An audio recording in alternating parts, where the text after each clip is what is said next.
গ্রীষ্মের চরম রোদের দিনে টুকটুকি চড়ুই তার ছোট্ট বাসায় বসে কষ্ট পাচ্ছিল। তার ঘরটা ছিল একদম রোদের নিচে। চারপাশে যত প্রাণী ছিল তাদের ঘরে অন্তত একটা ফ্যান তো ছিলই, কারো কারো ঘরে আবার কুলার ও এসিও ছিল। কিন্তু চড়ুই আর তার বাচ্চারা ছিল একেবারে কষ্টে। মা, মা, খুব গরম লাগছে। এত গরম আর সহ্য করতে পারছি না মা। আমাদের ঘরে তো কোনো ফ্যান নেই, সবাই তো ঠান্ডা ঘরে থাকে, আর আমরা একদম রোদের নিচে। মা, মা, আর সহ্য করতে পারছি না, আমাদের খুব কষ্ট হচ্ছে। তুমি কিছু একটা ব্যবস্থা করো মা। বাবারা, কি করব বলো? আমার কাছে তো নতুন ফ্যান কেনার মতো টাকা নেই। তবে তোমরা চিন্তা করো না, আজই একটা কিছু ব্যবস্থা করব। তোমাদের কষ্ট আমি সহ্য করতে পারছি না। এই বলে টুকটুকি চড়ুই তার ছোট্ট বাসা থেকে উড়ে চলে গেল। সে ভাবলো প্রথমে তার প্রতিবেশী কোকন কাকের কাছে যাবে। কোকন কাক তার স্ত্রী মিতা কাকি একটি বড় গাছে থাকে, যেখানে সব সময় ঠান্ডা হাওয়া আসে। কোকন ভাই, একটু বাইরে আসো।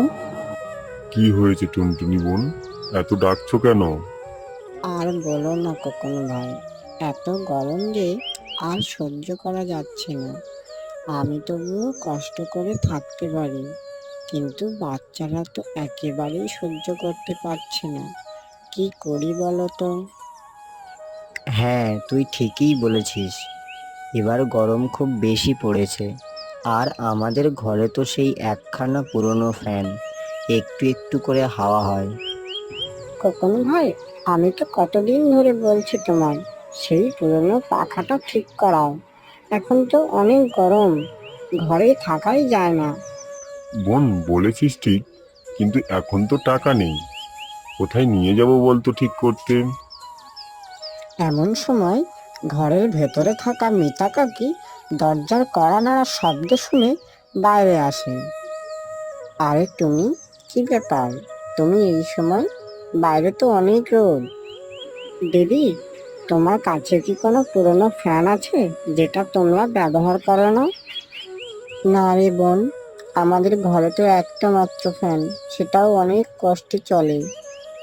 হঠাৎ ভেতর থেকে কোকন কাক বলে ওঠে, মিতা, টুকটুকিকে ঘরে নিয়ে এসো, আমি একটা ব্যবস্থা করছি। চলো টুকটুকি, দেখি কি ব্যবস্থা হয়।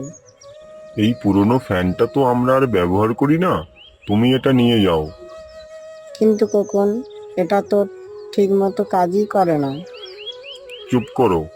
টুকটুকি আমাদের প্রতিবেশী, সাহায্য করাটাই তো আমাদের কর্তব্য। খোকা ভাই, অনেক ধন্যবাদ। আমার বাচ্চারা খুব কষ্টে ছিল, আপনার সাহায্য মনে থাকবে আমার। বিজু কাকুর কাছে নিয়ে যাও, ঠিক করিয়ে নিও। আমরা তো এখন নতুন এসি বসাবো। টুকটুকি সেই পুরনো ফ্যানটা নিয়ে যায় বিজু কাকুর ওয়ার্কশপে।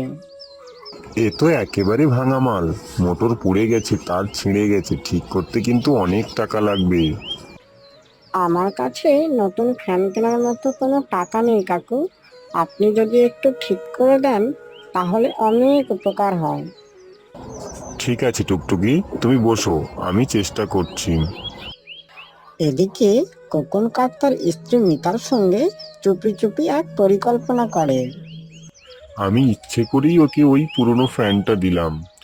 ও ঠিক করিয়ে নেবে, তারপরে কাল আমি গিয়ে সেটা নিয়ে আসব। তুমি তো আমাকেও হার মানালে গো।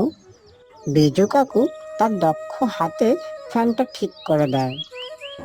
ফ্যান এখন একেবারে নতুনের মতো কাজ করছে। তুমি একেবারে নিশ্চিন্ত থাকো টুকটুকি। কাকু, আপনার পরিশ্রমের জন্য এই নিন কিছু টাকা। তোমার মতো ভালো প্রাণীকে সাহায্য করতে পারলাম, এটাই আমার সৌভাগ্য। টুকটুকি ফ্যানটা নিয়ে ঘরে ফিরে আসে। বাচ্চারা ফ্যানটা দেখে আনন্দে চিৎকার করে ওঠে। কি মজা, আমি ফ্যানের সামনে শোবো। না না, আমি আমার বাসাটা এখানেই করব। এসো বাচ্চারা, এখন সবাই ঠান্ডা হাওয়ায় ঘুমায়। সেই রাতে তারা একটু শান্তিতে ঘুমায় ফ্যানের হাওয়ায়। কিন্তু পরের দিন সকালে কোকন কাক আসে এবং দরজা ধাক্কা দিতে থাকে আর বলে, চড়ুই বোন, আমার পিসি এসেছে, তার জন্য একটু ফ্যানটা দাও তো। হ্যাঁ হ্যাঁ কোকা ভাই, নিয়ে যান।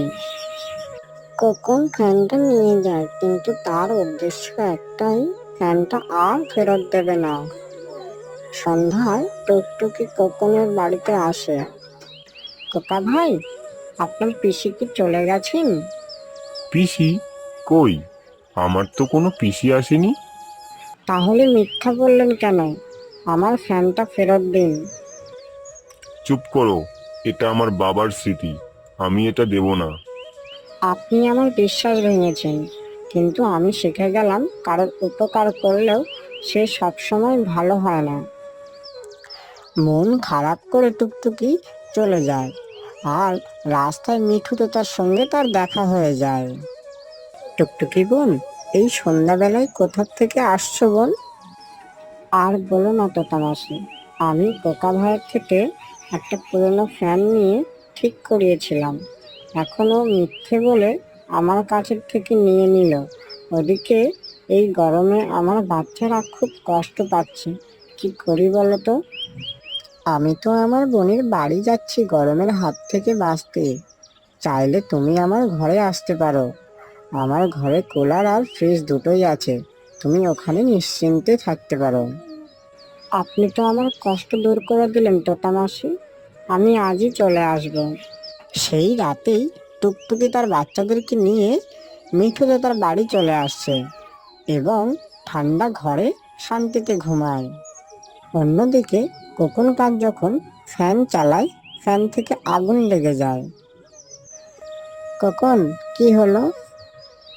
পাখার মোটরটা পুড়ে গেছে মনে হয়। হায় হায়, এখন কি হবে আমাদের এই গরমে? বাচ্চারা, ভালো ঘুম হয়েছে তো? ভীষণ ভালো মা, কুলারের হাওয়াটা অনেক ঠান্ডা। মিঠু দিদাকে অনেক ধন্যবাদ জানিও মা, ওনার জন্যই তো আমরা এই গরমে এত সুন্দর ঘুমাতে পারছি। হ্যাঁ রে, বলবো।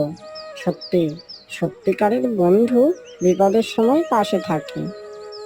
এদিকে পুরনো ফ্যান থেকে আগুন ধরে যায় খোকন কাকের বাড়ি এবং সব কিছু পুড়ে যায়। এবং কোকন কাক বলতে থাকে, এই পুরনো ফ্যানটার জন্যই তো ঘরে আগুন লাগলো। টুকটুকিকে দোষ না দিয়ে ওকে এই পুরনো ফ্যানটা দিয়ে দিলেই হতো। আমরা লোভ করে ভুল করেছি কোকন, টুকটুকির সঙ্গে ওটা করা ঠিক হয়নি। সত্যি তাই, আমি টুকটুকির সঙ্গে অন্যায় করেছি। মিতা ও কোকন টুকটুকির কাছে যায়। টুকটুকি বোন, আমি বড় ভুল করেছি। তুমি আমার কথা বিশ্বাস করেছিলে, কিন্তু আমি তা ভেঙেছি। আমায় ক্ষমা করে দাও বোন। ভুল করে তো স্বীকার করাই বড় কথা ভাই, আমি তোমায় ক্ষমা করে দিলাম। আমার পরিবারের সবাই তোমার কাছে কৃতজ্ঞ। ফ্যানটা তুমি ফেরত নাও, এটা তোমারই প্রাপ্য। সবাই যদি এমন উদার হতো, তাহলে জঙ্গলটা আরো সুন্দর হতো।